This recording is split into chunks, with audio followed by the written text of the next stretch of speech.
sous les fenêtres du commissariat du 7e arrondissement de Paris. Des soignants, mais aussi quelques anonymes, ainsi que sa fille, viennent d'obtenir gain de cause. J'ai plutôt de bonnes nouvelles à annoncer. Elle a été libérée il y a une demi-heure de cela. Donc merci.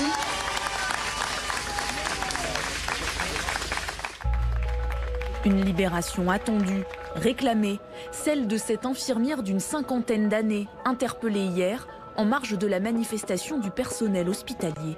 Ce qui lui est reproché, c'est littéralement d'avoir jeté 3 cailloux et fait 2 doigts d'honneur. Et peut-être que la question qu'il faut se poser, c'est comment une dame, mère de 2 enfants, de 51 ans, avec 20 ans de service public, 20 ans de soins exemplaires dans son travail. Et c'est pas que moi qui le dis, je sais que ça a moins de valeur dans ma bouche, mais comment cette dame-là a pu en venir là en fait. Mardi après-midi dans les rues de Paris, au pied du ministère de la Santé. Il est 14h30 lorsque la foule s'élance.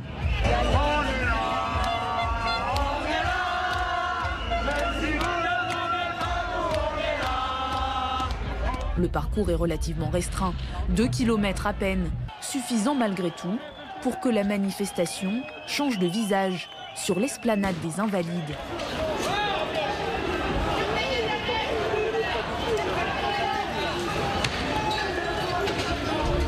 Clément Lano est journaliste indépendant.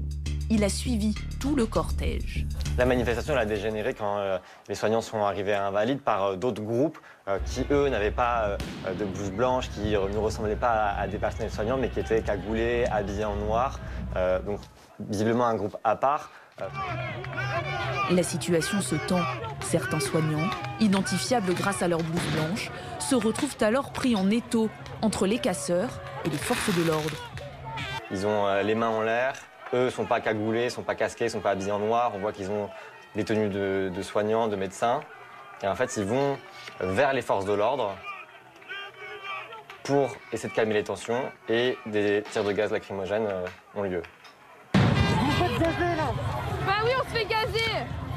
Faire que ça, nous gazer à chaque manif hospitalière, on se fait gazer.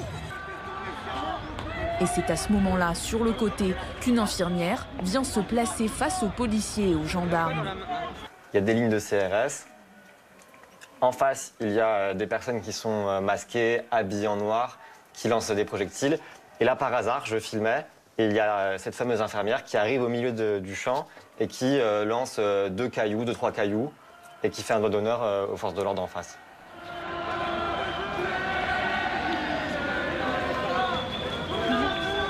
Et donc juste après qu'elle ait lancé, il y a une compagnie d'intervention qui charge et qui va l'extraire de la manifestation et elle se fait vraiment emporter par toute cette charge avec des dizaines de policiers, des CRS. En quelques secondes à peine, elle est mise à l'écart.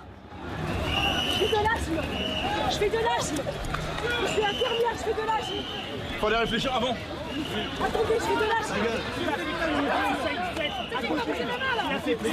Attendez ma ventoline. Reste en faire. Madame, je veux ma ventoline. Cette femme, c'est une employée de l'hôpital Paul Brousse de Villejuif, infirmière et cadre en gériatrie. Pendant les 2 mois de confinement, ses collègues le disent, elle n'a pas arrêté, toujours sur le pont aux côtés de ses patients. Elle-même a d'ailleurs été contaminée par le Covid.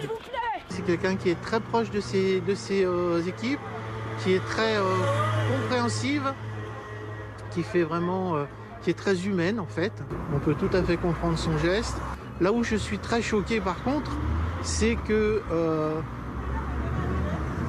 quelques CRS qui font 1,90 m, soit à plusieurs sur une petite bonne femme de 1,55 m, qui, même si elle a envoyé des cailloux, n'est pas franchement une grande criminelle. Je pense qu'il y avait d'autres choses à faire. Une interpellation que beaucoup de ses proches qualifient de musclée, disproportionnée. Un avis que ne partagent pas vraiment les syndicats de police. Ils assurent que tout a été fait dans les règles.